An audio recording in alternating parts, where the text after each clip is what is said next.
La France, terre d'histoire captivante, est un pays où les échos du passé résonnent encore dans chaque coin de rue et chaque vallée. Elle présente une tapisserie tissée de fils divers, chaque fil représentant une époque, une culture, une influence qui a façonné son identité unique. Notre voyage commence avec les Gaulois, un ensemble de tribus celtes qui habitaient dans la région dans l'Antiquité. Ces peuples étaient connus pour leur bravoure, leur artisanat et leurs rituels religieux. Ces guerriers farouches, connus pour leur courage et leur culture distinctive, ont laissé une marque indélébile sur le territoire. Leurs armes, leurs bijoux et leurs outils témoignent de leur ingéniosité et de leur mode de vie. Cependant, l'essor de l'Empire romain allait changer à jamais le cours de la Gaule. Les Romains, avec leur organisation militaire et leur soif de conquête, ont rapidement étendu leur influence. Les légions de Jules César ont parcouru le pays, aboutissant aux guerres de la Gaule et à l'intégration finale de la Gaule dans le domaine romain. Cette conquête a été marquée par des batailles épiques et des stratégies militaires sophistiquées. Le droit, la langue et la culture romains ont imprégné la société gauloise, jetant les bases de la langue et de l'identité culturelle française. Les Gaulois ont adopté de nombreux aspects de la vie romaine, des lois aux coutumes sociales. Les contributions des Romains à l'infrastructure, avec leurs routes, aqueducs et villes impressionnants, allaient façonner le paysage physique de la France pour les siècles à venir. Ces infrastructures ont permis une meilleure communication et un commerce florissant. L'héritage de cette époque est visible encore aujourd'hui, avec des merveilles architecturales comme le pont du Gard et les arènes de Nîmes qui témoignent de l'influence romaine sur le sol français. Ces monuments attirent des visiteurs du monde entier, fascinés par leur grandeur et leur histoire.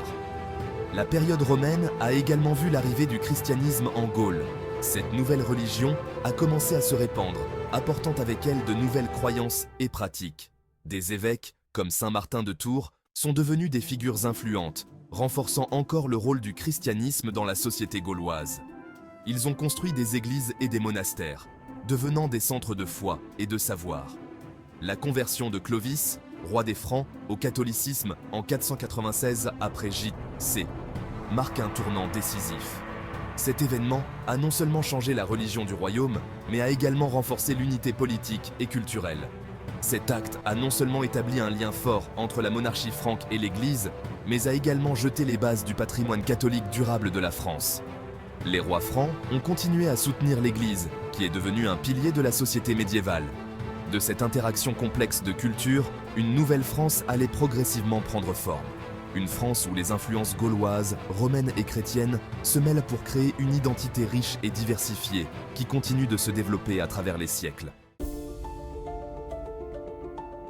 L'arrivée des Francs marque un tournant dans l'histoire de la Gaule. Sous Clovis Ier, la dynastie mérovingienne prend de l'importance, établissant un royaume puissant.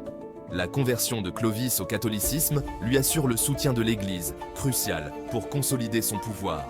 Les Mérovingiens sont confrontés à des luttes intestines qui conduisent à l'ascension de puissants nobles. Charles Martel émerge pour remporter une victoire décisive contre l'armée musulmane à la bataille de Poitiers en 732, après J.C. Charlemagne, petit-fils de Martel, étend le royaume franc et unifie une grande partie de l'Europe occidentale. Le règne de Charlemagne marque une période de renouveau culturel et intellectuel, connue sous le nom de Renaissance carolingienne. Le jour de Noël de l'an 800, le pape Léon III couronne Charlemagne empereur des Romains, scellant ainsi le lien entre l'Église et la monarchie franque. Cet événement a façonné le paysage politique de l'Europe occidentale pendant des siècles. La mort de Charlemagne, en 814 après J.C., marque le début d'un nouveau chapitre de l'histoire de France. Son vaste empire se fragmente en plusieurs royaumes, ce qui conduit à l'essor de la féodalité. Sous la féodalité, le pouvoir est décentralisé, les rois accordant des terres aux nobles en échange d'un service militaire. Le déclin de la dynastie carolingienne ouvre la voie aux Capétiens. En 987, après J.C., Hugues Capet est élu roi, fondant une dynastie qui allait régner sur la France pendant plus de 3 siècles. Les premiers rois capétiens ont dû faire face à de nombreux défis, mais grâce à des mariages et des alliances stratégiques, ils ont consolidé leur pouvoir.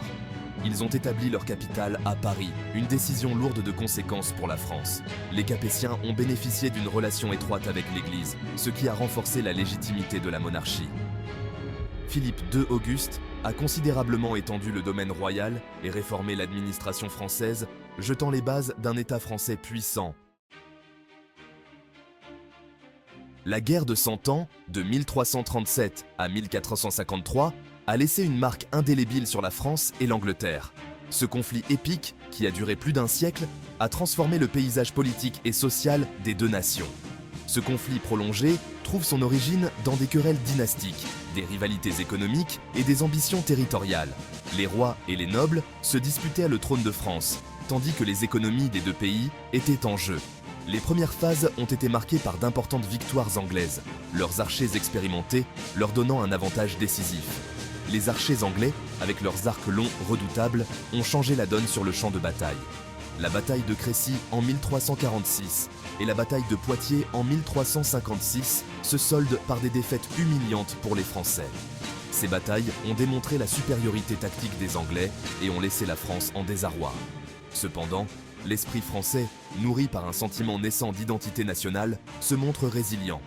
Les Français ont commencé à se rassembler sous une bannière commune, déterminée à repousser l'envahisseur. Jeanne d'Arc, une jeune paysanne qui se dit guidée par Dieu, contribue à rallier les forces françaises. Son apparition a inspiré un nouvel espoir et une nouvelle détermination parmi les troupes françaises. Le sens tactique de Jeanne d'Arc conduit à la libération d'Orléans en 1429, un tournant dans la guerre. Cette victoire a marqué le début d'une série de succès pour les Français. Bien que Jeanne d'Arc ait été capturée et exécutée, son martyre a attisé le nationalisme français. Sa mort a galvanisé les Français, les poussant à continuer la lutte avec encore plus de ferveur. Au milieu du XVe siècle, les Anglais avaient été chassés de la majeure partie de la France, marquant une victoire décisive pour les Français. Les campagnes militaires françaises ont finalement porté leurs fruits. La guerre de 100 ans a favorisé un sentiment d'unité et d'identité nationale, renforçant la monarchie française. Ce conflit a jeté les bases d'une France plus unie et plus forte, prête à entrer dans une nouvelle ère de son histoire. La Renaissance, mouvement culturel transformateur, déferle sur l'Europe au XVe siècle. Les monarques français, en particulier François Ier, embrassent l'esprit de la Renaissance et deviennent mécènes des arts. La Renaissance française voit fleurir les réalisations artistiques, littéraires et architecturales. De magnifiques châteaux, tels que Chambord et Fontainebleau, témoignent de l'opulence de la cour de France. Des écrivains comme François Rabelais et Michel de Montaigne explorent des thèmes humanistes, remettant en question la pensée traditionnelle. Cependant, cette période d'épanouissement culturel coïncide avec la Réforme, une période de bouleversement religieux. La remise en question de l'Église catholique par Martin Luther en 1517 déclenche une révolution religieuse. La France devient un champ de bataille entre catholiques et protestants, connu sous le nom de Huguenots.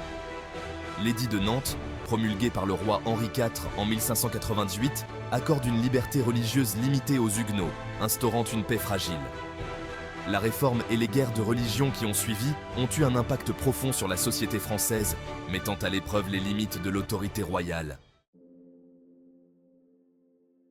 Le XVIIe siècle voit l'avènement de l'absolutisme en France.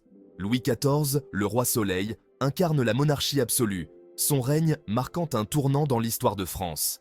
Louis XIV croit au droit divin des rois, affirmant que son autorité lui vient directement de Dieu.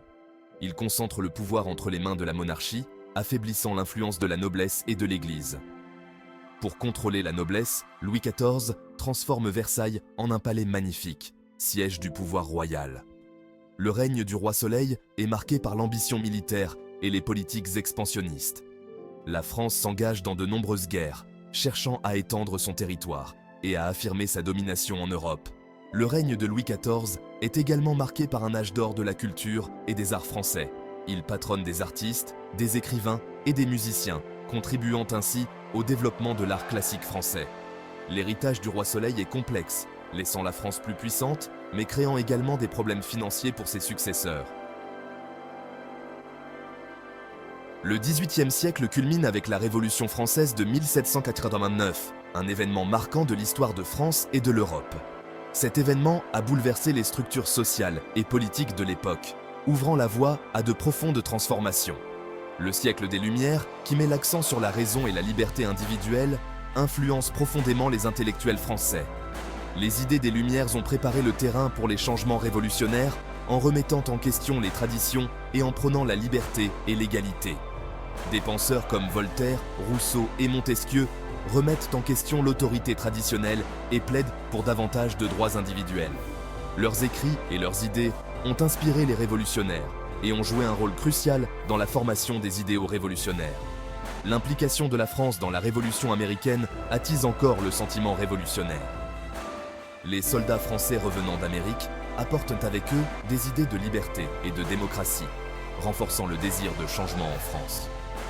La monarchie française, confrontée à une grave crise financière, se montre incapable de répondre au mécontentement croissant. Le roi Louis XVI et sa cour sont perçus comme déconnectés des réalités du peuple, exacerbant les tensions sociales. La convocation des États généraux en 1789 offre une tribune pour exprimer les doléances. Les représentants des trois ordres se réunissent pour discuter des réformes nécessaires, mais les désaccords et les frustrations mènent rapidement à une impasse. La prise de la Bastille, le 14 juillet 1789, marque le début de la Révolution française. Cet événement symbolique représente la révolte contre l'oppression et le début d'une nouvelle ère de liberté. L'Assemblée nationale adopte la Déclaration des droits de l'homme et du citoyen, proclamant l'égalité et les droits fondamentaux. Ce document historique établit les principes de liberté, d'égalité et de fraternité qui deviendront les piliers de la nouvelle société française. L'ascension de Napoléon Bonaparte, brillant stratège militaire, marque un nouveau chapitre de l'ère révolutionnaire. Ses victoires militaires et son charisme personnel lui permettent de gagner en influence et en pouvoir. Napoléon prend le pouvoir lors d'un coup d'État en 1799, s'établissant comme premier consul puis comme empereur, propageant les idéaux de la Révolution française dans toute l'Europe. Son règne transforme la France et laisse une empreinte durable sur le continent européen.